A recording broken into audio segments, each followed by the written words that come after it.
그날 며느리는 내 집을 팔아버렸습니다. 사람들은 내가 당했다고 생각했죠. 하지만 아무도 몰랐습니다.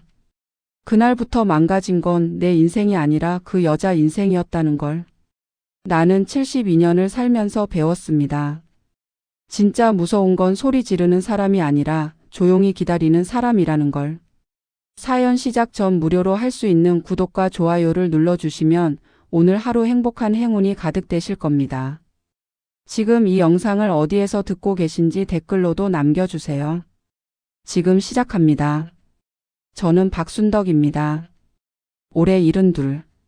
남편 박철수와 결혼해서 47년을 함께 살았죠. 남편은 5년 전에 세상을 떠났습니다. 심장마비였어요. 그날도 아침에 된장찌개를 끓여드렸는데 저녁에는 차가운 몸으로 돌아왔습니다. 장례식장에서 사람들은 제 어깨를 두드렸어요. 이제 아들이 있으니 걱정 없겠네요. 그때는 저도 그렇게 믿었습니다. 아들 이정호는 48. 대기업 과장으로 일하고 있죠.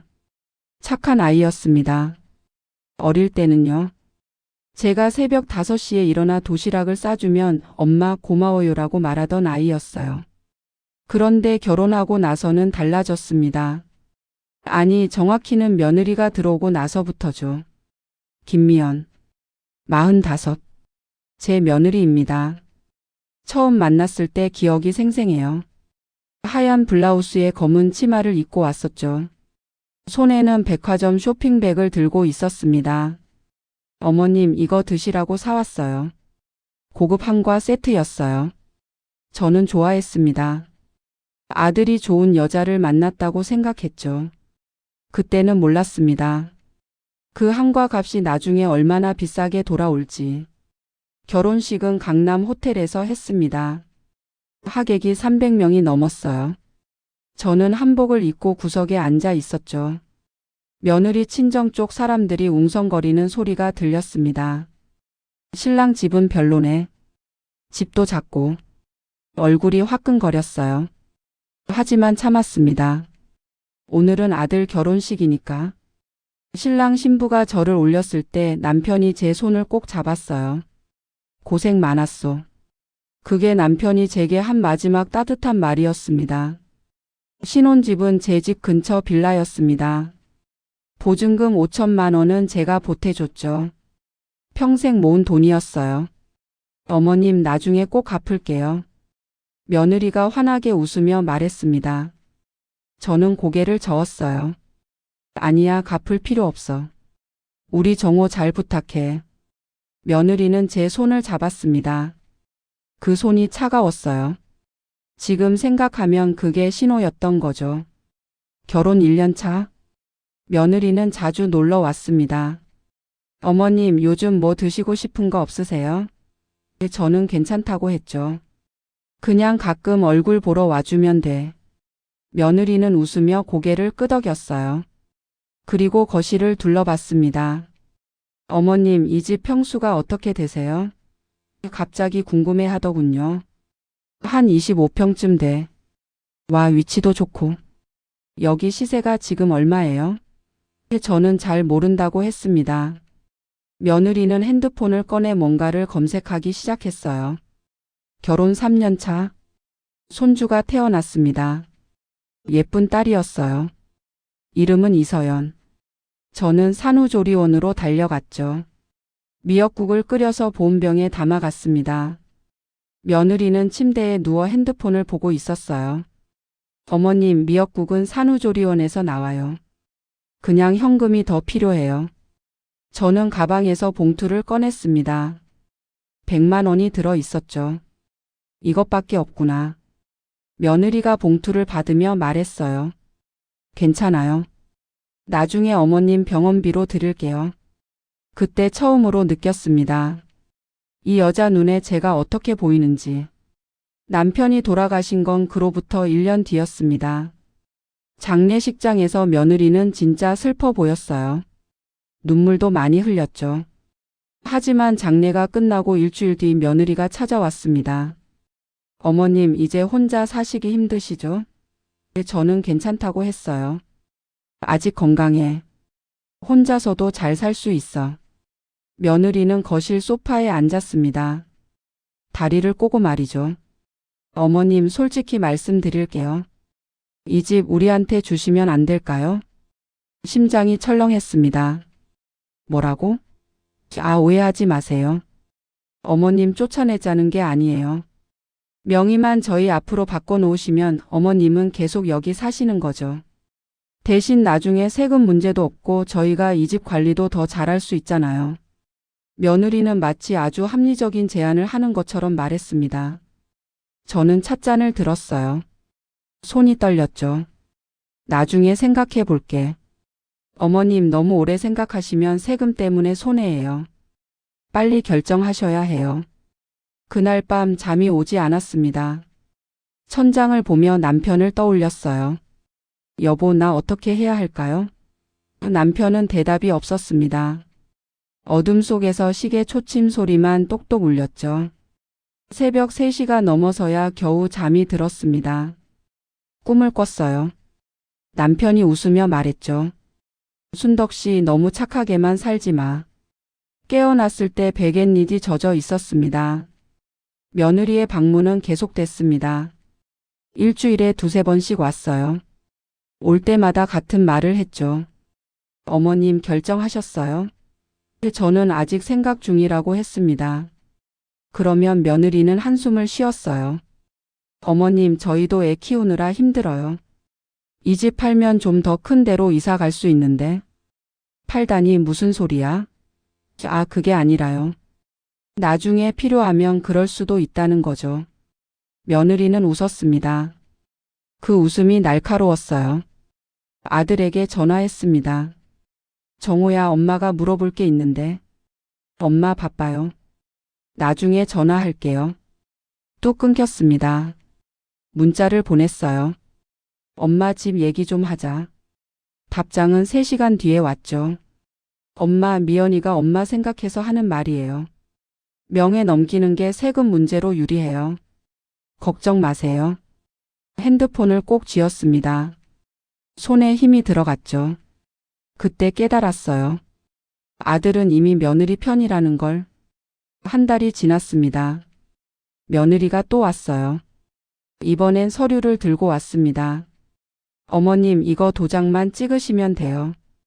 변호사한테 확인받은 거예요. 어머님한테 절대 손해 없어요. 서류를 펼쳐 보여줬죠.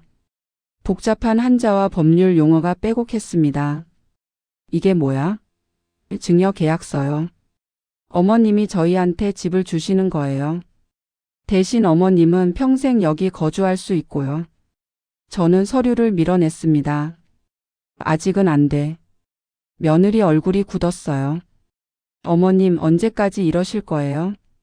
그날 며느리는 2시간을 앉아 있었습니다. 계속 같은 말을 반복했어요.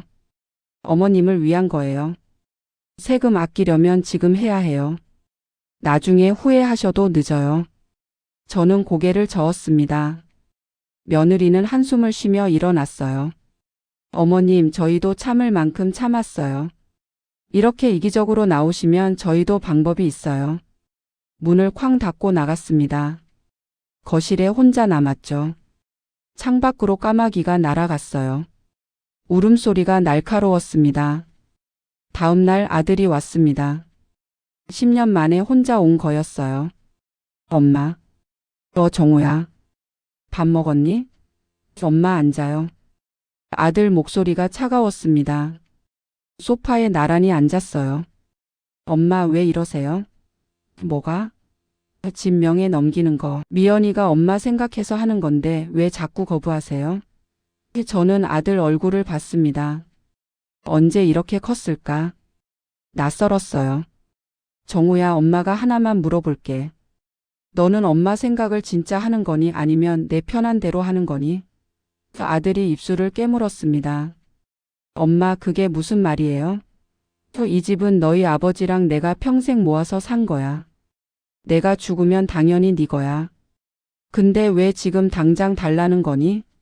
엄마, 세금 문제라니까요.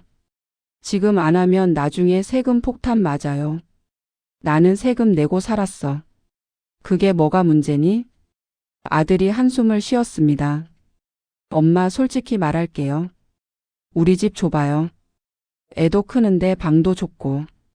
엄마 집까지 있으면 대출 받아서 좀 더 큰 데로 이사 갈 수 있어요. 가슴이 찢어지는 것 같았습니다. 그러니까 엄마 집을 담보로 잡겠다는 거구나. 그게 아니라요. 나중에 다 엄마 드릴 건데 잠깐만 명예 넘기면 안 돼요? 저는 아들 손을 잡았어요. 정우야, 엄마 말 들어봐. 아들이 손을 뺐습니다. 엄마, 저 바빠요. 다음에 얘기해요. 아들이 가고 나서 한참을 울었습니다. 남편 사진 앞에 앉아서요. 여보, 우리 아들 저렇게 키웠나요? 사진 속 남편은 웃고 있었습니다. 장롱 깊숙한 곳에서 낡은 통장을 꺼냈어요. 남편 명의로 된 거였죠. 잔액이 거의 없었습니다. 장례 비용 쓰고 나서 남은 게 별로 없었어요. 통장을 쓰다듬으며 생각했습니다. 이제 진짜 혼자구나. 일주일 뒤 며느리가 또 왔습니다. 이번에는 시동생도 데려왔어요. 정호 동생 정민이었죠. 형님, 제가 형수님한테 들었는데요. 어머님이 진명에 안 넘겨주신대요. 정민이가 말했습니다. 너도 편 드는 거니? 형님, 이건 편 드는 게 아니에요. 상식적으로 생각해 보세요. 형님 가정 생각하면 어머님이 양보하셔야죠. 며느리가 끼어들었어요. 어머님 보세요. 동생도 이렇게 말하잖아요. 셋이서 저를 빙 둘러쌌습니다. 숨이 막혔어요. 너희들 다 나가. 목소리가 떨렸습니다. 엄마, 나가라고. 소리를 질렀어요. 며느리가 핸드백을 집어 들었습니다. 어머님 후회하실 거예요. 우리가 좋게 말할 때 하셔야지. 셋이 나갔습니다. 현관문이 닫히고 나서 무릎이 풀렸어요. 바닥에 주저앉았죠. 심장이 쿵쿵 뛰었습니다. 숨을 크게 들이쉬었어요.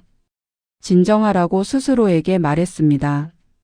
그날 밤 남편 친구분한테 전화했습니다. 최춘식 아저씨였어요. 남편이랑 40년 지기였죠. 아저씨, 저 순덕이에요. 아이고, 순덕이. 무슨 일이야? 목소리가 따뜻했습니다. 눈물이 났어요. 아저씨, 제가 상담 좀 하고 싶은데요. 그래, 내일 우리 집으로 와. 밥 먹고 얘기하자. 전화를 끊고 나서 조금 안심이 됐습니다. 세상에 나를 걱정해 주는 사람이 아직 있구나. 다음 날 최춘식 아저씨 댁에 갔습니다. 아저씨 부인이 된장찌개를 끓여줬어요. 순덕이 많이 힘들었지? 밥을 먹으면서 눈물이 났습니다. 아저씨가 휴지를 건네줬어요. 천천히 말해봐. 저는 며느리 얘기를 다 했습니다. 진명에 넘기라는 것부터 아들이 편든 것까지. 아저씨는 조용히 듣고 있었어요. 다 듣고 나서 한참 침묵하더니 말했습니다. 순덕 씨, 그 진명에 넘기면 안 돼. 왜요? 두명에 넘어가는 순간 너는 그 집에 대한 권리를 잃는 거야. 며느리가 팔아버리면 너는 쫓겨나는 거라고. 등줄기가 차갑게 식었습니다. 설마 그렇게까지야. 순덕 씨, 세상 사람들이 다 착한 줄 아니? 아저씨 눈빛이 진지했어요. 특히 돈 문제는 가족도 믿으면 안 돼. 나도 평생 살면서 많이 봤어. 저는 찻잔을 들었습니다. 손이 떨렸죠. 그럼 저 어떻게 해요?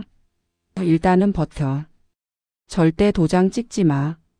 그리고 아저씨가 제 눈을 똑바로 봤습니다. 순덕 씨, 너 진짜 싸울 준비돼 있어? 싸움이요? 응. 가족이랑 싸우는 거. 아들이랑도 틀어질 수 있어. 그래도 괜찮겠어? 저는 고개를 끄덕였습니다. 그때 처음으로 결심했어요. 더 이상 당하고만 살지 않겠다고. 집으로 돌아오는 길에 며느리한테 전화가 왔습니다. 어머님 어디 가셨어요? 집에 아무도 없던데. 나갔다 오는 중이야. 어머님, 오늘 저녁에 우리 집으로 오세요. 얘기 좀 해요. 무슨 얘기? 알면서요. 집 얘기죠. 이제 진짜 결정하셔야 해요. 전화를 끊었습니다. 버스 창밖으로 석양이 지고 있었어요. 하늘이 붉게 타올랐습니다. 마치 전쟁이 시작되는 것처럼. 저녁 6시 아들 집 초인종을 눌렀습니다. 며느리가 문을 열었어요. 어서 오세요. 웃고 있었지만 눈은 웃지 않았습니다. 거실에 들어갔죠. 아들은 소파에 앉아 있었어요. 손주 서연이는 방에서 놀고 있었습니다. 앉으세요. 며느리가 차를 내왔어요. 마시지 않았습니다. 어머님, 오늘은 꼭 결정하고 가셔야 해요. 며느리가 서류를 테이블에 펼쳤습니다. 아까도 말했지만 이건 어머님한테도 좋은 거예요. 나중에 상속세 안 내도 되고. 나는 안 한다고 했잖아. 어머님. 며느리 목소리가 높아졌어요. 대체 왜 이러세요? 우리가 뭘 잘못했어요? 저는 며느리를 똑바로 봤습니다. 너는 이 집이 탐나니? 며느리 얼굴이 굳었어요. 어머님, 무슨 말씀을 그렇게 하세요? 난 너 처음 봤을 때부터 알았어. 네 눈에 뭐가 보이는지.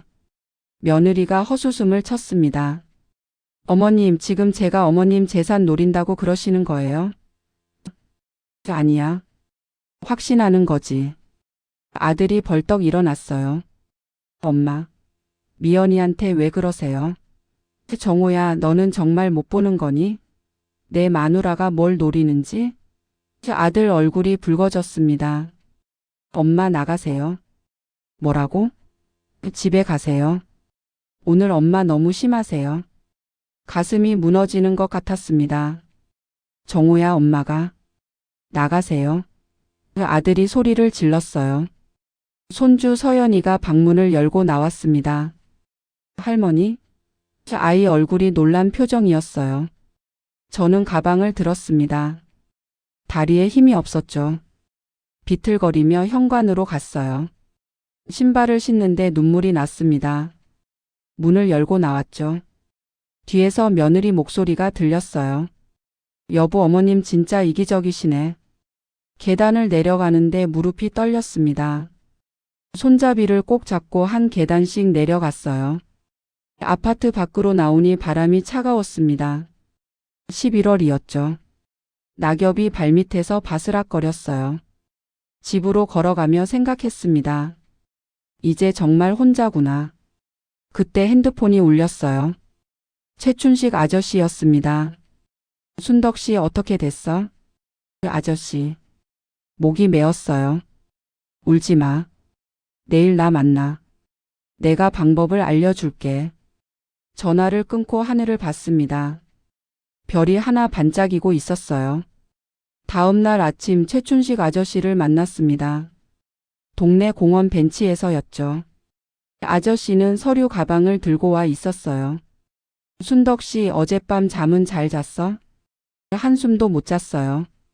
그럴 줄 알았어. 여기 봐. 아저씨가 서류를 꺼냈습니다. 등기부등본이었어요. 제 집 서류였죠. 이거 어떻게 구했어요? 내가 법무사 친구한테 부탁했지. 순덕 씨 집에 대출 있는 거 알아? 대출요? 없는데요. 여기 봐. 작년에 5천만 원 대출이 실행됐어. 손이 떨렸습니다. 서류를 받아 들었어요. 정말 대출 기록이 있었습니다. 이게 무슨... 며느리가 내 명의로 대출 받은 거야. 내 도장 찍은 서류로. 제가 도장을 찍은 적이 없는데요. 생각해봐. 서류에 도장 찍어달라고 한 적 없었어? 머릿속이 하얗게 변했습니다. 그리고 기억났어요. 작년 여름 며느리가 왔었죠. 어머님, 정호 회사 서류인데 도장 좀 찍어주세요. 급해요. 저는 아무 생각 없이 찍어줬습니다.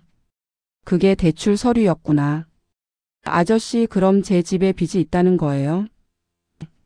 5천만 원. 이자도 밀리고 있어. 곧 압류될 수도 있어. 눈앞이 깜깜했습니다. 이걸 어떻게 해요? 일단 며느리한테 확인해봐. 왜 내 명의로 대출 받았는지. 그리고 갚을 생각이 있는지. 저는 핸드폰을 꺼냈어요. 손이 너무 떨려서 번호를 제대로 누르지 못했습니다. 최춘식 아저씨가 제 손을 잡아줬어요. 진정해. 침착하게 해야 돼. 며느리한테 전화를 걸었습니다. 여보세요?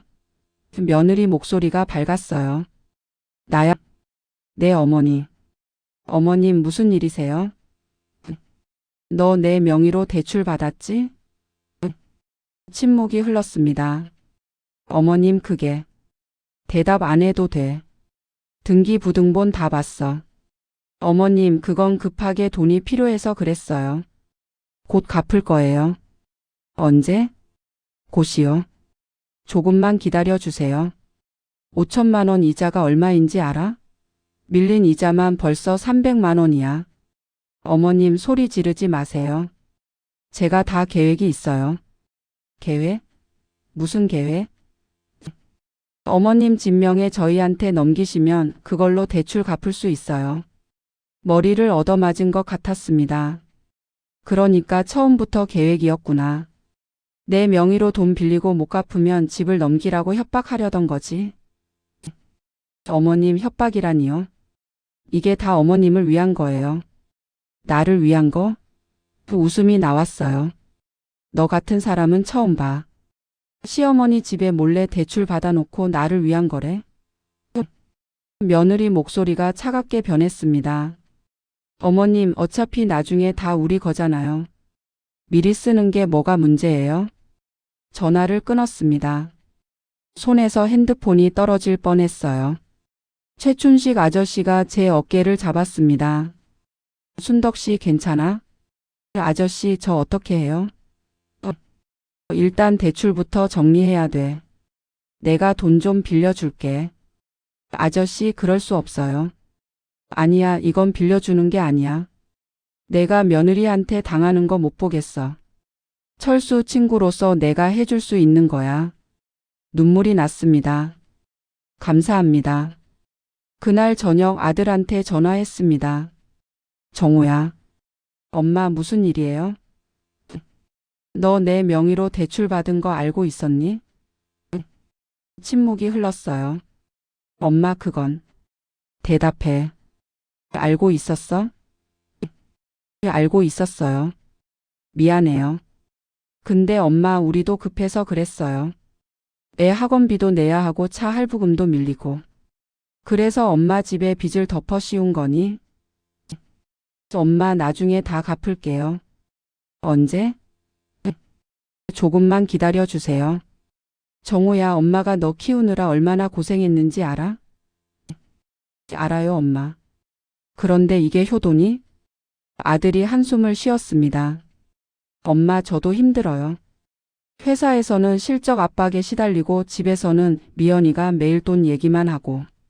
저도 숨이 막혀요. 그래서 엄마한테 짐을 떠넘긴 거구나. 엄마. 정우야 엄마 말 잘 들어. 이제부터 엄마는 안 당해. 너희가 뭘 하든 엄마는 내 집 지킬 거야. 엄마 그럼 우리는 어떡하라고요? 너희 일은 너희가 알아서 해. 전화를 끊었습니다. 가슴이 찢어지는 것 같았지만 이제는 참지 않기로 했어요. 한 달이 지났습니다. 며느리한테서 연락이 없었어요. 아들도 전화하지 않았죠. 손주 서연이 생일이었는데 초대받지 못했습니다. 혼자 케이크를 사서 집에 두고 초를 켰어요. 서연아 할머니가 너 많이 사랑해. 건강하게 자라. 촛불을 불며 눈물이 났습니다. 이게 가족이구나. 어느 날 아침 현관문을 여는 소리가 났습니다. 깜짝 놀라 나가봤어요. 며느리였습니다. 손에 열쇠를 들고 있었죠. 어떻게 들어왔어? 제가 복사해 뒀어요. 어머님 오늘 중요한 얘기 있어요. 거실로 들어오더니 소파에 앉았어요. 저는 서 있었습니다. 뭔데? 어머님 이 집 팔기로 했어요. 뭐라고? 어머님께 말씀 안 드렸는데 사실 벌써 한 달 전에 계약했어요. 다음 주에 잔금 들어와요. 심장이 멎는 줄 알았습니다. 무슨 소리야? 명의가 내 이름인데 어떻게 팔아? 어머님, 그게요. 며느리가 가방에서 서류를 꺼냈습니다. 작년에 어머님께서 저희한테 집을 증여하셨잖아요. 나 그런 적 없어. 있어요. 여기 어머님 도장 찍힌 거 보세요. 서류를 보여줬습니다. 정말 제 도장이 찍혀 있었어요. 이게 언제? 작년에 서류 여러 장 드렸잖아요. 그 중에 하나였어요. 다리에 힘이 풀렸습니다. 소파에 주저앉았어요. 너 이게 사기야. 나 고소할 거야.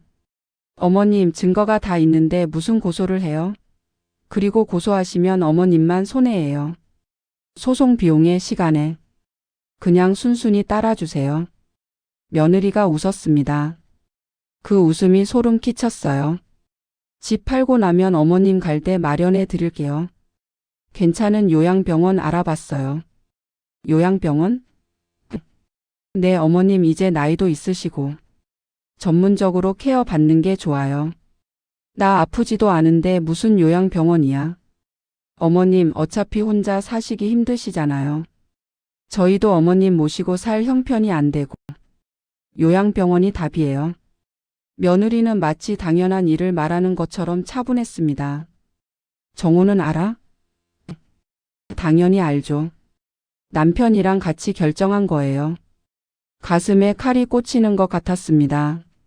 아들도 알고 있었구나. 며느리가 일어났어요. 어머님, 다음 주 금요일까지 짐 싸세요. 이사 업체 보낼게요.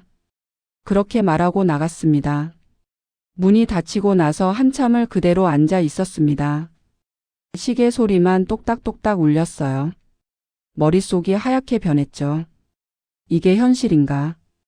꿈을 꾸는 건가? 뺨을 꼬집어 봤습니다. 아팠어요. 현실이었습니다.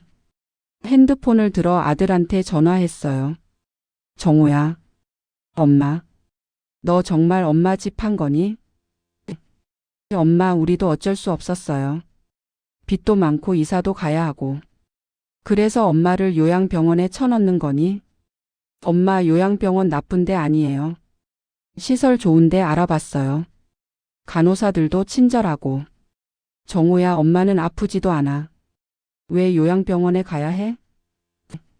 엄마, 이제 혼자 사시기 힘드시잖아요. 저희가 모실 수도 없고. 이게 최선이에요. 최선?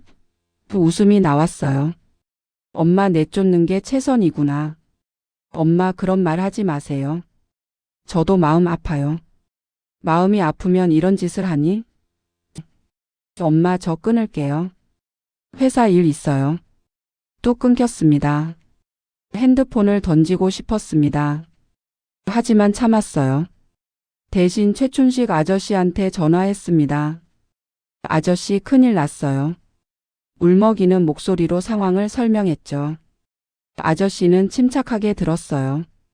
순덕 씨, 지금 당장 나한테 와, 시간이 없어. 저는 옷을 걸치고 집을 나섰습니다. 엘리베이터를 타고 내려가는데 거울에 비친 제 얼굴이 낯설었어요. 눈이 푹 꺼지고 얼굴이 하얗게 질려 있었습니다. 이게 나구나. 최춘식 아저씨 집에 도착했습니다. 아저씨는 변호사를 불러놨어요. 순덕 씨, 앉으세요. 변호사가 말했습니다. 상황 들었습니다. 일단 증여 계약서부터 확인해 봐야 해요. 혹시 그 서류 사본 있으세요? 없어요. 며느리가 보여주기만 하고 가져갔어요. 그럼 등기부등본부터 떼봐야겠네요. 명의가 정말 넘어갔는지 확인해야 하니까. 변호사가 노트북을 켰습니다. 몇 분 후 얼굴이 굳어졌어요. 순덕 씨, 명의가 벌써 넘어갔네요. 작년 9월에. 그럼 이제 제 집이 아니라는 거예요? 법적으로는 그렇습니다. 명의가 며느리 앞으로 되어 있으니까요. 그럼 제가 할 수 있는 게 없나요? 사기로 고소할 수는 있습니다. 하지만 어머니 도장이 찍힌 서류가 있으면 입증이 어려워요. 며느리 측에서 어머니가 동의하셨다고 주장하면 반박하기 힘들죠. 그럼 저는 그냥 당하라는 거예요? 목소리가 떨렸습니다. 변호사가 난처한 표정을 지었어요. 최선을 다해 보겠습니다만 솔직히 말씀드리면 승소 가능성이 높지 않습니다. 집으로 돌아오는 길이 멀게 느껴졌습니다. 다리가 무거웠어요. 현관문을 열고 들어갔죠. 집이 낯설게 느껴졌습니다. 47년을 산 집인데 거실을 둘러봤어요. 저 벽에는 아들 돌잔치 사진이 걸려 있었죠. 저 소파에서는 남편이랑 밤늦게까지 얘기했었고, 저 식탁에서는 온 가족이 밥을 먹었습니다. 이제 이 모든 게 추억이 되는구나. 그날 밤 짐을 싸기 시작했습니다. 옷장을 열었어요. 옷들이 가득했죠. 결혼할 때 입었던 한복도 있었습니다.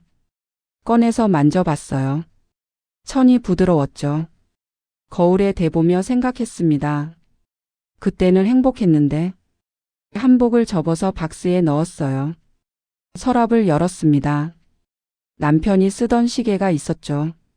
태엽을 감아봤어요. 똑딱똑딱 소리가 났습니다. 아직 돌아가네. 시계를 귀에 대고 들었어요. 남편 심장 소리 같았습니다. 다음 날 아침 며느리가 전화했습니다. 어머님 짐 다 쌌어요? 아직. 어머님 시간 없어요. 오늘까지 다 싸셔야 해요. 내일 이사 업체 옵니다. 알았어. 전화를 끊고 계속 짐을 쌌습니다. 부엌 그릇들을 박스에 담았어요. 이 그릇으로 몇 끼를 해먹었을까? 수천 번, 수만 번. 아들 이유식도 이 그릇에 담았었죠. 그릇 하나하나에 추억이 담겨 있었습니다. 박스가 점점 쌓여갔어요. 저녁 때 초인종이 울렸습니다. 누구지? 문을 열었어요. 아들이었습니다. 엄마, 왜 왔니? 엄마 짐 다 쌌어요? 아직 다 못 쌌어. 아들이 안으로 들어왔습니다. 거실을 둘러보더니 한숨을 쉬었어요. 엄마, 제가 도와드릴게요. 됐어. 혼자 할 수 있어. 엄마, 나가. 엄마, 저도 힘들어요. 엄마, 이해해 주세요. 이해? 저는 아들을 똑바로 봤습니다. 내가 엄마를 버리는데 뭘 이해해? 엄마, 저 엄마 안 버려요. 요양병원 정말 좋은 데예요. 시설도 깨끗하고 음식도 맛있고. 엄마 거기서 편하게 지내실 수 있어요. 정호야, 엄마는 아프지 않아. 왜 요양병원에 가야 하니? 엄마 이제 나이도 있으시고 전문적으로 케어 받는 게 좋아요.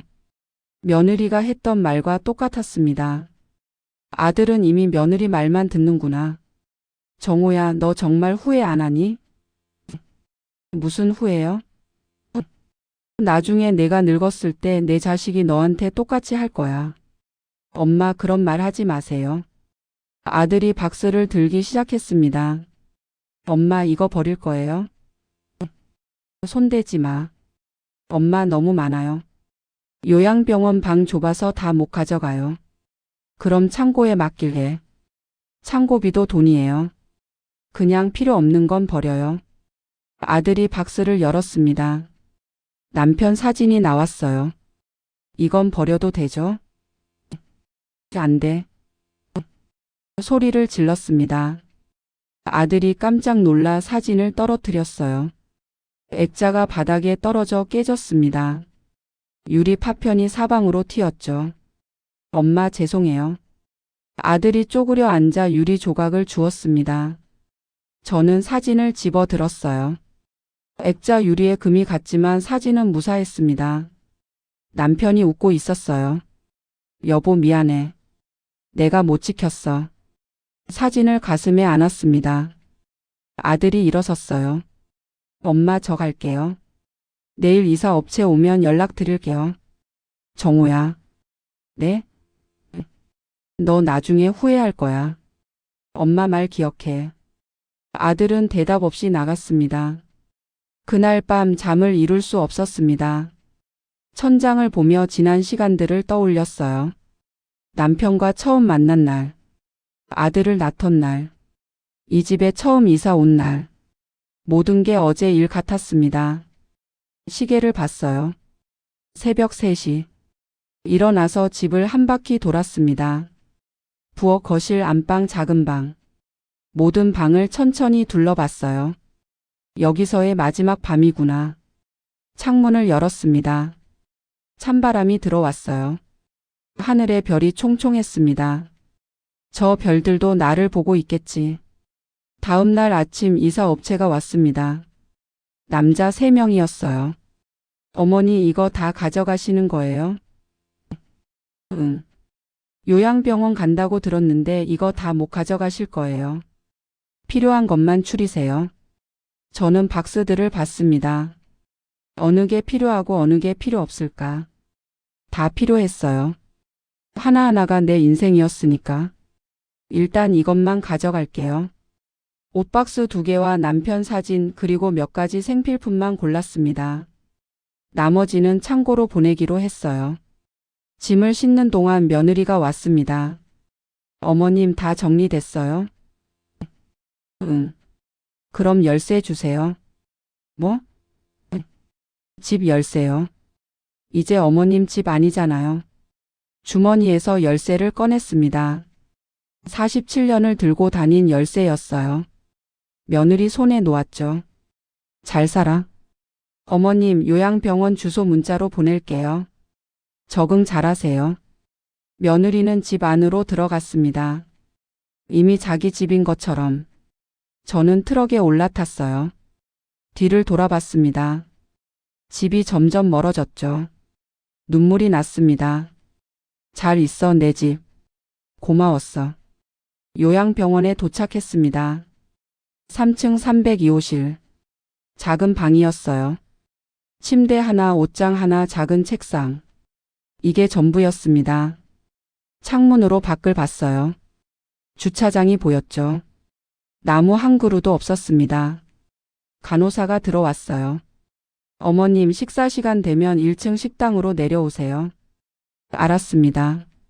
간호사가 나갔습니다. 혼자 남았어요. 침대에 앉았습니다. 스프링이 삐걱거렸죠. 이제 여기가 내 집이구나. 그날 저녁 식당에 내려갔습니다. 노인들이 가득했어요. 모두 조용히 밥을 먹고 있었습니다. 빈자리에 앉았어요. 쟁반을 받았죠. 밥, 국, 반찬 3가지. 숟가락을 들었습니다. 맛이 없었어요. 억지로 몇 숟가락 먹고 나왔습니다. 방으로 돌아왔어요. 침대에 누웠죠. 천장을 봤습니다. 형광등 불빛이 눈부셨어요. 눈을 감았습니다. 이게 내 인생인가? 72년을 살아서 이렇게 끝나는 건가? 핸드폰이 울렸습니다. 최춘식 아저씨였어요. 순덕 씨 거기 어때? 아저씨. 목이 메었습니다. 울지 마. 내가 내일 갈게. 아저씨 저 이제 어떻게 살아요? 순덕 씨 아직 끝난 게 아니야. 뭐라고요? 내일 만나면 얘기해 줄게. 너 아직 질 거 아니야. 전화를 끊고 생각했습니다. 아직 끝이 아니라고? 하지만 이미 모든 걸 잃었는데.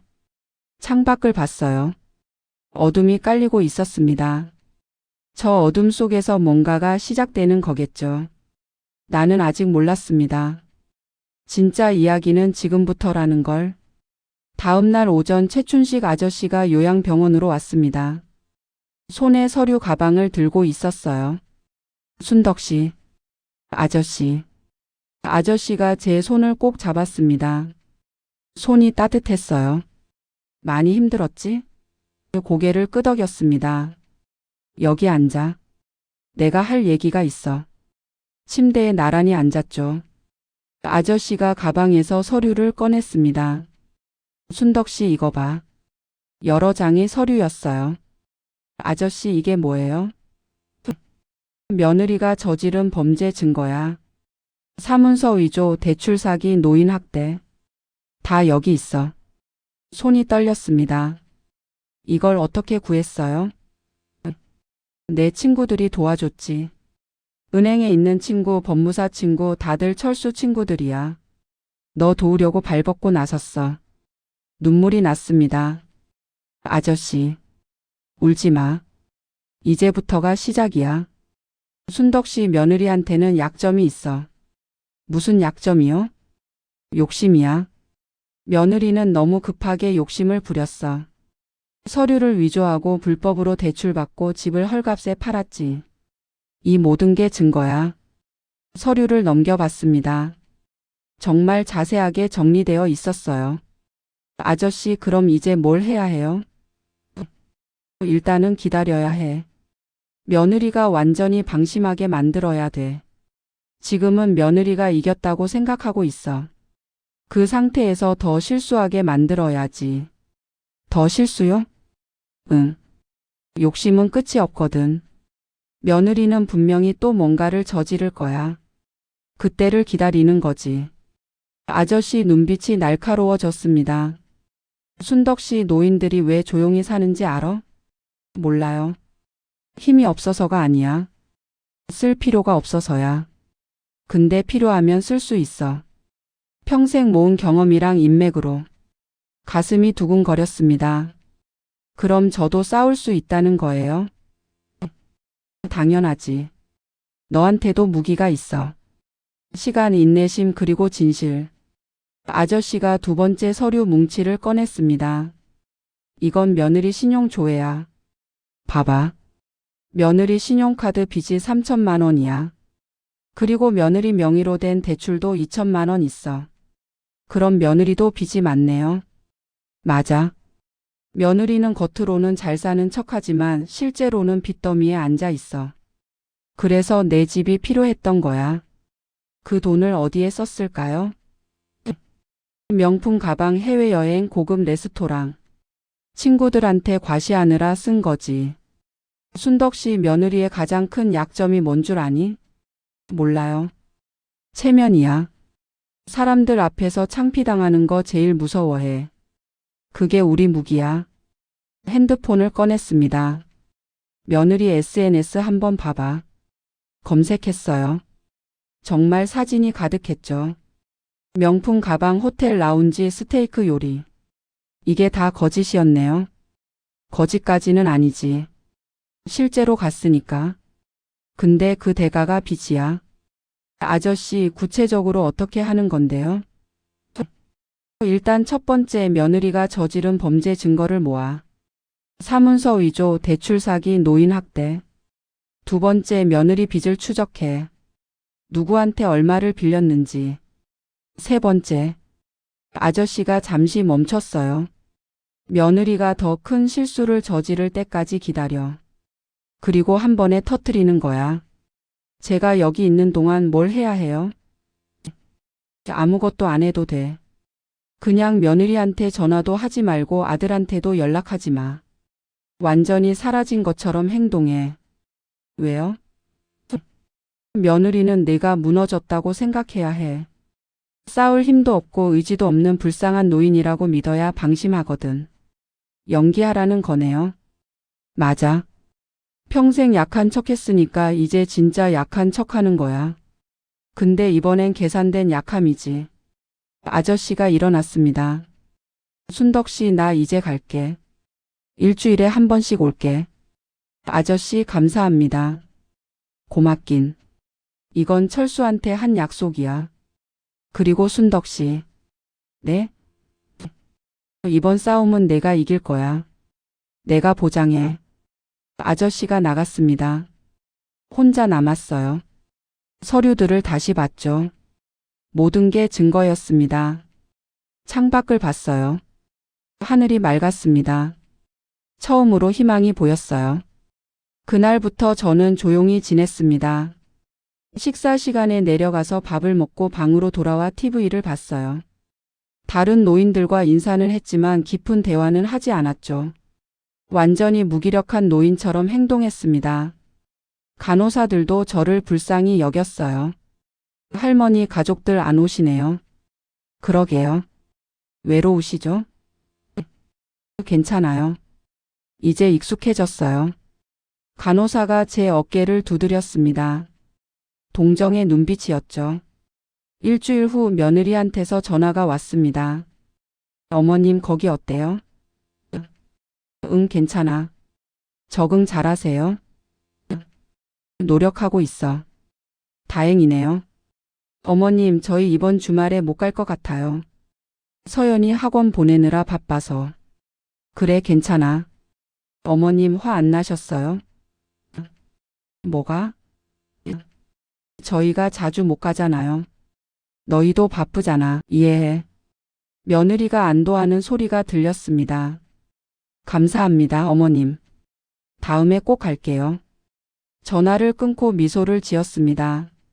며느리는 제가 완전히 순해졌다고 생각하겠죠. 바로 그거였어요. 최춘식 아저씨가 둘째 주에 왔습니다.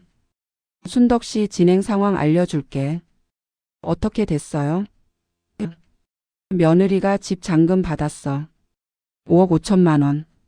근데 재밌는 게 있어. 뭔데요? 그 돈 중에 3억이 벌써 사라졌어. 어디로요? 일단 대출 1억 1천 갚았지. 그리고 며느리 개인 빚 5천 갚았고 나머지 1억 4천은 명품 매장이랑 호텔에서 썼어. 1억 4천을? 응. 며느리가 완전히 이성을 잃었어. 갑자기 큰 돈이 생기니까 자제력을 잃은 거야. 에르메스 가방만 3개 샀어. 개당 3천만 원씩. 미쳤네요. 그게 다가 아니야. 며느리가 친구들한테 자랑하고 다니더라. 시어머니한테 받은 유산이라고. 화가 치밀었습니다. 유산이라고? 응. 며느리가 거짓말하고 있어. 어머니가 돌아가셔서 유산 받았다고. 나 아직 살아있는데. 며느리 입장에서는 내가 죽은 거나 마찬가지야. 요양병원에 쳐넣었으니까. 주먹을 쥐었습니다. 아저씨 이제 시작해도 돼요? 아직 아니야. 며느리가 더 실수하게 놔둬야 해. 지금 며느리는 돈이 2억 1천만 원 남았어. 근데 며느리 성격상 그것도 다 쓸 거야. 그럼요? 그러면 며느리는 또 대출을 받아야 해. 근데 이미 신용이 바닥이잖아. 그러면 불법 대출업체를 찾을 거야. 불법 대출요? 응. 이자가 엄청 높은 거. 며느리가 거기 손대면 끝이야. 돌이킬 수 없는 수렁에 빠지는 거지. 그럼 우리는? 그때 증거를 모아서 한 번에 터트리는 거야. 경찰에 고소하고 친정 식구들한테 알리고 며느리 친구들한테도 진실을 퍼뜨려. 며느리가 쌓아놓은 모든 거짓말이 무너지는 거지. 아저씨 눈빛이 차갑게 빛났습니다. 순덕 씨 조금만 더 참아. 곧 끝날 거야. 한 달이 지났습니다. 최춘식 아저씨가 또 왔어요. 순덕 씨 드디어 때가 왔어. 무슨 일이에요? 며느리가 불법 대출업체한테 손을 댔어. 5천만 원 빌렸는데 이자가 월 10%야. 그럼 한 달에 500만 원? 맞아. 며느리는 그것도 못 갚고 있어. 이미 2달 밀렸고. 그럼 1천만 원. 응. 대출업체가 며느리한테 협박하기 시작했어. 돈 안 갚으면 친정 식구들한테 알리겠다고. 며느리는 뭐라고 해요? 돈 없다고 빌고 있어. 근데 며느리 SNS 보면 여전히 명품 자랑하고 있어. 대출업체가 그거 보고 완전히 빡쳤지. 어떡해요? 며느리 집 앞에 가서 난리 쳤어. 돈 갚으라고 소리 지르고. 이웃들이 다 봤지. 그럼 며느리 체면이 무너지기 시작했어. 이웃들이 수군거리고 아파트 맘카페에도 소문 돌았어. 며느리가 불법 대출 받았다고. 아저씨 그럼 이제 우리가 움직일 때예요? 응. 순덕 씨 이제 준비됐어? 심호흡을 했습니다. 준비됐어요. 좋아 그럼 내일부터 시작하지. 먼저 경찰서 가서 고소장 접수할 거야. 사문서 위조, 대출 사기, 노인 학대. 그리고 변호사 선임해서 집 소유권 다시 찾는 소송 시작하고. 그럼 며느리는? 경찰 조사받고 법정 서고 유죄 판결 받으면 감옥 가는 거야. 아들은요? 정호는 며느리 따라갈 수도 있어. 공범이니까. 근데 순덕 씨 그래도 괜찮겠어? 잠시 침묵했습니다. 아들 생각을 했어요. 어렸을 때 제 손을 꼭 잡던 아이. 하지만 이제는 아니죠. 며느리 편에 서서 저를 배신한 사람. 괜찮아요. 아들은 자기가 선택한 길을 가는 거예요. 알았어. 그럼 내일 아침 9시에 경찰서 앞에서 만나자. 그날 밤 잠이 오지 않았습니다. 내일부터 본격적인 싸움이 시작되는 거죠. 두려웠어요. 하지만 동시에 설레기도 했습니다. 드디어 제가 당한 걸 되돌려 줄 수 있다니. 창문을 열었어요. 밤바람이 차갑게 불어왔습니다. 하늘에 달이 떠 있었죠. 보름달이었어요. 남편 생각이 났습니다. 여보, 나 잘할 수 있겠죠? 달이 밝게 빛났습니다. 마치 대답하는 것처럼. 다음 날 아침 옷을 갈아입었습니다. 남편이 생전에 사준 코트를 꺼냈어요. 10년 된 거였지만 아직 멀쩡했습니다. 거울을 봤어요. 낯선 사람이 서 있었죠. 눈빛이 달라졌습니다. 더 이상 약한 노인이 아니었어요. 싸울 준비가 된 사람이었습니다. 요양병원을 나섰어요. 간호사가 인사했습니다. 할머니 어디 가세요? 잠깐 볼 일이 있어서. 조심히 다녀오세요. 고개를 끄덕이고 나왔습니다. 경찰서 앞에서 최춘식 아저씨를 만났습니다. 변호사도 함께 있었어요. 순덕 씨 준비되셨죠? 네. 경찰서 안으로 들어갔습니다. 민원실로 갔어요. 경찰관이 앉아 있었습니다. 무슨 일이십니까? 고소하러 왔습니다. 누구를 고소하시는데요? 제 며느리요. 경찰관이 서류를 꺼냈습니다. 자세히 말씀해 주세요. 저는 처음부터 끝까지 다 얘기했습니다. 며느리가 제 명의로 대출받은 것, 집을 몰래 판 것, 저를 요양병원에 쳐넣은 것. 모든 걸 말했어요. 경찰관이 고개를 끄덕였습니다. 증거 자료 있으세요? 변호사가 서류 뭉치를 내밀었습니다. 여기 다 있습니다. 등기부등본, 대출계약서, 통장 거래 내역, 녹취록. 그리고 증인 진술서도 있고요. 경찰관이 서류를 넘기며 봤어요. 얼굴이 점점 굳어졌습니다. 이거 심각하네요. 사문서 위조, 사기, 노인 학대. 여러 혐의가 있겠는데요. 빠른 조사 부탁드립니다. 변호사가 말했습니다. 경찰관이 고개를 끄덕였어요. 알겠습니다. 며느리분 연락처 주세요. 고소장을 접수하고 나왔습니다. 햇살이 눈부셨어요. 최춘식 아저씨가 제 어깨를 두드렸습니다. 순덕 씨 이제 첫 단추 끼웠어. 이제부터 며느리 인생이 무너지기 시작할 거야. 아저씨 저 떨려요. 괜찮아. 우리가 옳은 일 하는 거야. 두려워하지 마. 저는 고개를 끄덕였습니다. 그리고 생각했어요. 며느리야, 이제 내 차례야. 네가 나한테 한 일을 고스란히 돌려받을 거야. 사흘 후 며느리한테서 전화가 왔습니다. 목소리가 떨리고 있었어요. 어머님. 왜 그러니? 어머님, 경찰이 왔어요. 고소당했다고 하던데 이게 무슨 일이에요? 내가 너 고소했어. 뭐라고요? 사문서 위조, 사기, 노인 학대. 다 고소했어. 침묵이 흘렀습니다. 며느리가 헛웃음을 쳤어요. 어머님 미치셨어요? 증거도 없는데 무슨 고소를 해요? 증거 다 있어. 내가 내 명의로 대출받은 것, 집 판 것 다 기록 남아있더라. 어머님, 그건 어머님이 동의하신 거잖아요. 도장도 찍으셨고.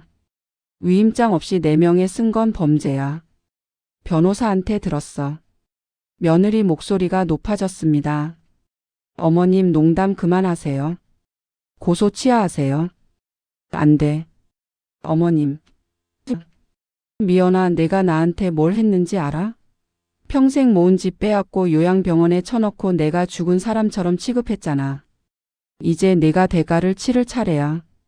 어머님, 제발요. 저희 가족 생각해서라도 고소 취하해 주세요. 너는 내 생각했니? 어머님, 서연이는요?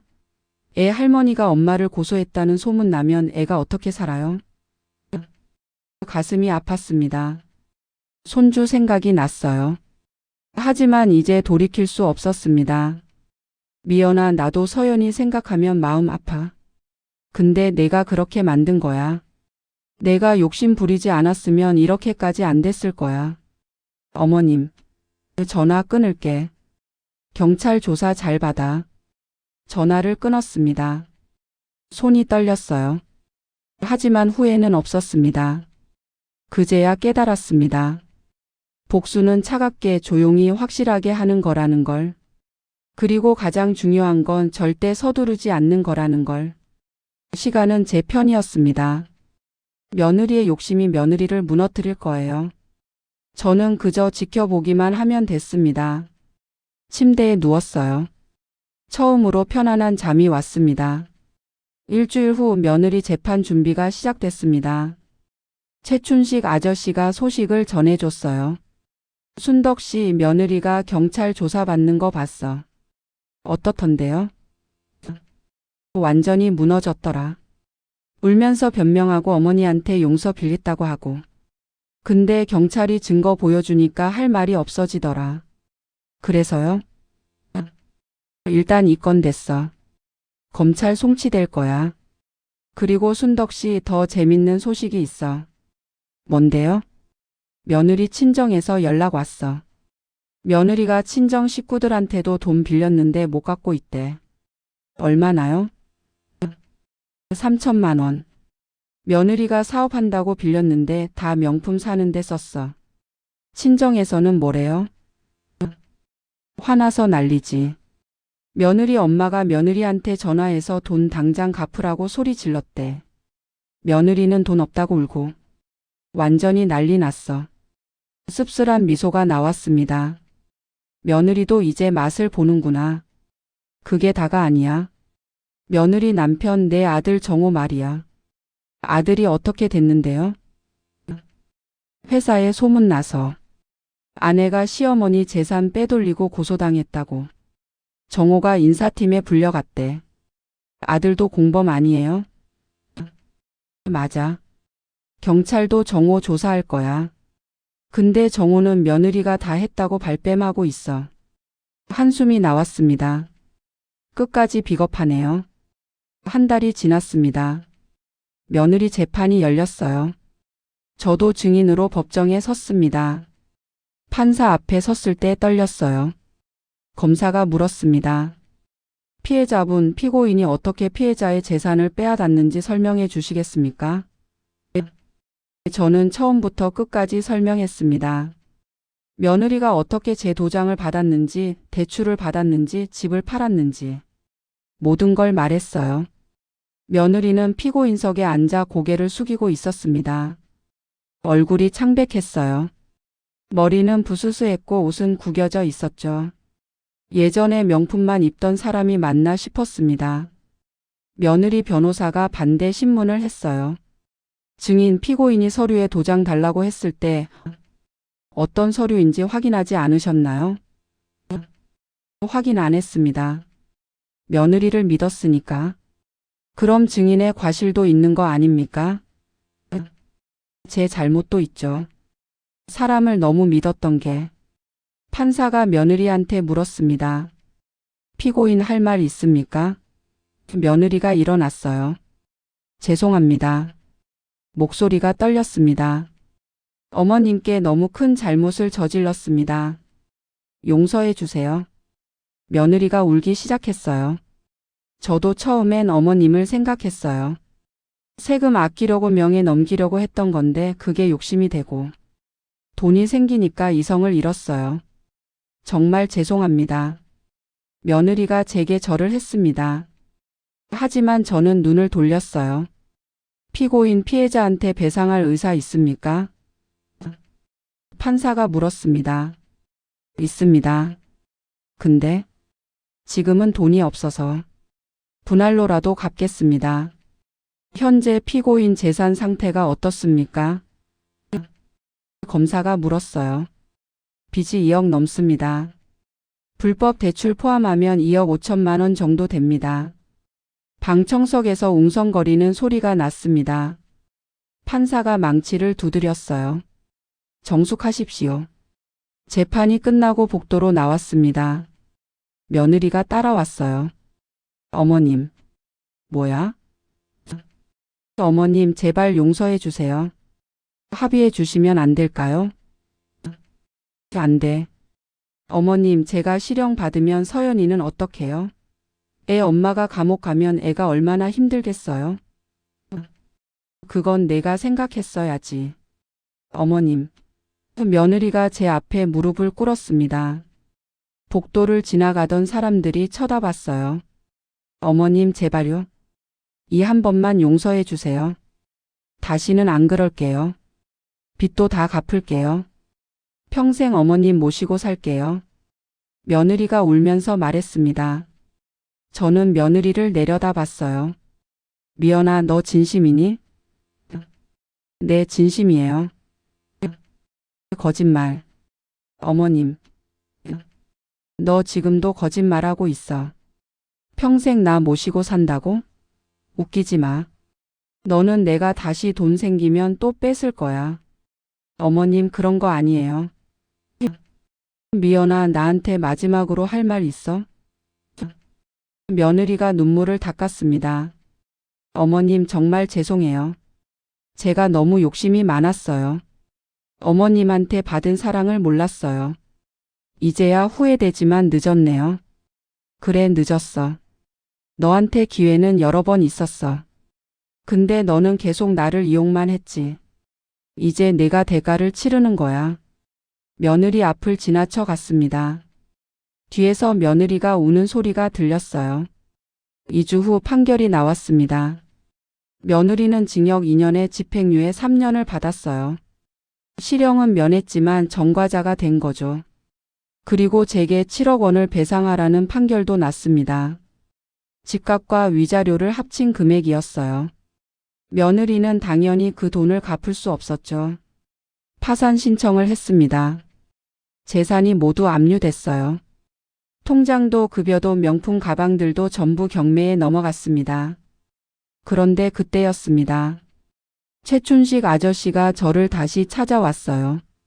순덕 씨한테 숨긴 게 하나 있어. 뭔데요? 그 집 산 사람이 나야. 눈이 커졌어요. 아저씨가요? 응. 며느리가 금매로 내놓았을 때 내가 지인 명의로 샀어. 5억 5천에. 왜 그런 말을 안 하셨어요? 순덕 씨한테 미리 말하면 계획이 틀어질까 봐. 그리고 며느리가 눈치챌까 봐. 근데 이제 재판도 끝났으니까 말해주는 거야. 그럼 제 집이 순덕 씨 집이야. 내가 다시 순덕 씨 명의로 돌려줄게. 며느리가 판 건 무효니까 법적으로도 문제 없어. 울음이 터져 나왔습니다. 아저씨, 감사합니다. 고맙긴. 이건 철수가 부탁한 거야. 순덕이 집만은 꼭 지켜달라고. 나는 친구 부탁을 지킨 것뿐이야. 남편이 그런 얘기를? 응. 철수는 죽기 전에 다 알고 있었어. 며느리가 언젠가 순덕 씨네 집을 노릴 거라는 걸. 그래서 나한테 부탁한 거지. 만약 그런 일이 생기면 순덕 씨가 집을 되찾을 수 있게 도와달라고. 손으로 얼굴을 가렸습니다. 눈물이 멈추지 않았어요. 여보, 고마워요. 당신 덕분에 제가 집을 지켰어요. 아저씨가 제 어깨를 토닥였습니다. 순덕 씨, 이제 집으로 돌아갑시다. 당신 집으로. 일주일 후 저는 집으로 돌아왔습니다. 47년을 살던 그곳으로. 현관문을 열었어요. 집 안은 텅 비어 있었습니다. 며느리가 살면서 가구를 다 바꿔버렸거든요. 그것들도 전부 압류돼서 나갔죠. 거실에 섰습니다. 발소리가 울렸어요. 창문을 열었어요. 햇살이 들어왔습니다. 따뜻했죠. 나 돌아왔어. 집에게 말했습니다. 집이 대답하는 것 같았어요. 잘 왔어, 순덕 씨. 최춘식 아저씨가 이삿짐 업체를 불러줬습니다. 창고에 맡겨뒀던 제 짐을 가져왔어요. 상자를 하나씩 풀었습니다. 남편 사진, 옛날 앨범, 그릇들, 이불. 하나하나 제자리에 놓았죠.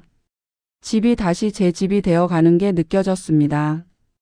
부엌에서 된장찌개를 끓였어요. 냄새가 집 안에 퍼졌습니다. 남편이 좋아하던 그 냄새. 며느리 친구들한테도 소문이 퍼졌어요. SNS에서 며느리를 비난하는 글이 올라왔죠. 김미연 시어머니 재산 빼돌린 사기꾼. 명품으로 과시하던 그 여자. 전부 남의 돈으로 산 거였네. 재판 방청 갔다 왔는데 완전 양심 없더라. 댓글도 수백 개 달렸습니다. 며느리는 모든 SNS 계정을 삭제했어요. 더 이상 과시할 게 없었으니까. 며느리 친정에서도 등을 돌렸습니다. 며느리 엄마가 며느리한테 전화해서 인연 끊겠다고 했대요. 너 같은 딸 두지 않았다. 다시는 연락하지 마. 며느리는 친정 문전에서도 쫓겨났죠. 갈 곳이 없어진 겁니다. 아파트도 전세였는데 전세금도 압류됐어요. 이사를 가야 했죠. 작은 월세방으로. 아들 정호도 타격을 받았습니다. 회사에서 권고사직 당했어요. 가족 문제로 회사 이미지에 악영향을 끼쳤다는 이유였죠. 정호는 실업자가 됐습니다. 재취업도 어려웠어요. 검색하면 관련 기사가 다 나오니까. 정호는 며느리를 원망했습니다. 당신 때문에 내 인생이 망가졌어. 집에서 부부 싸움이 끊이지 않았대요. 손주 서연이도 힘들었습니다. 학교에서 친구들이 수군거렸어요. 서연이 엄마 할머니 재산 빼앗은 거 맞대. 서연이네 완전 거지래. 서연이는 학교에서 혼자 밥을 먹었죠. 친구들이 다 떠났으니까. 석 달이 흘렀습니다. 계절이 바뀌었어요. 겨울이 지나고 봄이 왔죠. 집 앞 벚나무에 꽃이 피었습니다. 창문을 열고 꽃을 봤어요. 바람에 흩날리는 꽃잎이 눈처럼 떨어졌습니다. 아름다웠어요. 혼자 사는 집이지만 외롭지 않았습니다. 매일 아침 일어나 장을 보러 갔고 이웃들과 인사를 나눴어요. 동네 경로당에도 나가기 시작했죠. 새로운 친구들을 만났습니다. 어느 날 오후 현관 초인종이 울렸습니다. 누구지? 문을 열었어요. 손주 서연이가 서 있었습니다. 할머니. 아이 목소리가 떨리고 있었어요. 서연아. 가슴이 뛰었습니다. 할머니 들어가도 돼요? 그럼 어서 와. 서연이가 집 안으로 들어왔습니다. 키가 컸더군요. 석 달 사이에 한 뼘은 자란 것 같았어요. 할머니 보고 싶었어요. 서연이가 제 품에 안겼습니다. 따뜻했어요. 거실 소파에 나란히 앉았습니다. 서연아, 학교는 어때? 요즘 좀 나아졌어요. 처음엔 힘들었는데 이제 친구들이 다시 말 걸어줘요. 다행이구나. 할머니 엄마 때문에 할머니한테 미안해요. 서연이 눈에 눈물이 맺혔습니다. 아니야, 서연아. 내 잘못이 아니야. 근데 엄마가 할머니한테 나쁜 짓을 했잖아요. 서연아, 할머니가 말해줄게. 어른들 세계는 복잡해. 누가 옳고 누가 그른지 간단하게 말하기 어려워. 내 엄마도 잘못했지만 할머니도 완벽하지 않아. 할머니는 피해자잖아요. 그래, 맞아. 근데 서연아, 복수를 하고 나니까 할머니도 마음이 편하지만은 않더라. 내 엄마가 힘들어하는 거 보면 마음이 아파. 할머니, 엄마를 용서하신 거예요? 용서는 아직 못했어. 근데 미워하지도 않아. 그냥 안타까워. 서연이가 가방에서 편지를 꺼냈습니다. 할머니, 이거 엄마가 드리래요. 편지를 받았어요. 봉투가 구겨져 있었습니다. 뜯어서 읽었죠. 며느리 손글씨였어요. 어머님, 이렇게 편지로 인사드립니다. 면전에서 말씀드릴 용기가 없어서요. 어머님, 정말 죄송합니다. 제가 얼마나 큰 잘못을 저질렀는지 이제야 깨달았습니다. 매일 밤 잠을 이룰 수 없습니다. 어머님 얼굴이 떠올라서요. 제가 어머님한테 받은 사랑을 몰랐습니다. 당연하게 여겼고 이용했습니다. 이제 모든 걸 잃고 나니까 후회됩니다. 어머님, 저는 지금 작은 식당에서 설거지 일을 하고 있습니다. 하루 8시간 일해서 150만 원 받습니다. 그 돈으로 월세 내고 서연이 학원비 내면 남는 게 없습니다. 명품 가방도 좋은 레스토랑도 이제 없습니다. 근데 이상하게도 예전보다 마음이 편합니다. 거짓으로 살지 않아도 되니까요. 어머님, 용서해달라고 말씀드리지 않겠습니다. 제가 저지른 일은 용서받을 수 없다는 걸 압니다. 다만 한 가지만 부탁드립니다. 서연이만큼은 할머니가 사랑해 주세요. 아이는 아무 잘못이 없습니다. 며느리 미연 올림. 편지를 다 읽고 접었습니다. 눈물이 났어요. 서연이가 제 손을 잡았습니다. 할머니, 울지 마세요. 할머니 안 울어. 그냥 눈에 뭐가 들어갔나 봐. 눈물을 닦았습니다. 서연이가 말했어요. 할머니, 엄마가 요즘 많이 달라졌어요. 전에는 맨날 명품 얘기만 하고 친구들한테 자랑만 했는데 이제는 조용히 일만 해요. 그리고 저한테도 더 잘해줘요. 그래? 네. 엄마가 그러는데 할머니한테 너무 큰 잘못을 저질렀대요. 평생 속죄하며 살겠대요. 엄마가 힘들어하니? 많이 힘들어 보여요. 근데 참고 견디는 것 같아요. 서연이를 안아줬습니다. 서연아, 할머니가 네 엄마를 용서할지 안 할지는 모르겠어. 근데 한 가지는 확실해. 할머니는 너를 정말 사랑해. 그건 절대 변하지 않아. 서연이가 돌아가고 나서 편지를 다시 읽었습니다. 며느리의 마음이 느껴졌어요. 진심으로 후회하고 있구나. 하지만 쉽게 용서할 수는 없었습니다. 상처가 너무 깊었으니까. 창밖을 봤어요. 벚꽃이 여전히 흩날리고 있었습니다. 시간이 지나면 꽃도 지겠죠. 상처도 그렇게 아물까요? 저녁을 먹으며 생각했습니다. 이 모든 게 꿈 같아요. 집을 잃었다가 다시 찾고 며느리한테 당했다가 복수하고. 하지만 동시에 잃은 것도 많았죠. 아들과의 관계, 손주와의 시간. 그래도 후회는 없었습니다. 제가 옳다고 믿는 길을 걸었으니까. 남편 사진을 봤습니다. 여보, 제가 잘한 걸까요? 사진 속 남편이 웃고 있었어요. 마치 말하는 것 같았습니다. 잘했어요, 순덕 씨. 넌 당당하게 살았어. 눈물이 났습니다. 고마워요, 여보. 당신이 최춘식 아저씨한테 부탁해줘서 제가 여기까지 올 수 있었어요. 밤이 깊어갔습니다. 창밖을 봤어요. 달이 밝게 떠 있었습니다. 별들도 반짝이고 있었죠. 아름다운 밤이었습니다. 내일도 좋은 날이 되겠죠. 그리고 모레도 글피도. 매일매일이 선물이니까. 살아있다는 것 자체가 축복이니까. 눈을 감았습니다. 평온했어요. 마음이 편안했습니다. 이제야 진짜 쉴 수 있을 것 같았어요. 이제야 공평해졌구나. 여러분, 오늘 이야기가 도움이 되셨나요? 저는 72년을 살면서 배웠습니다.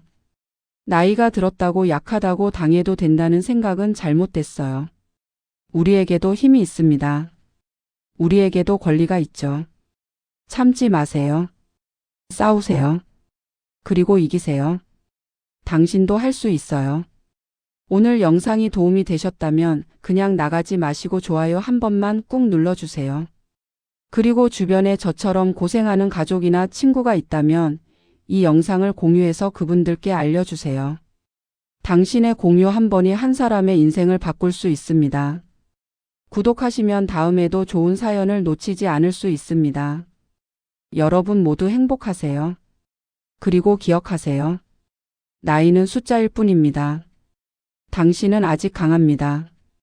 당신은 아직 아름답습니다. 당신은 사랑받을 자격이 있습니다.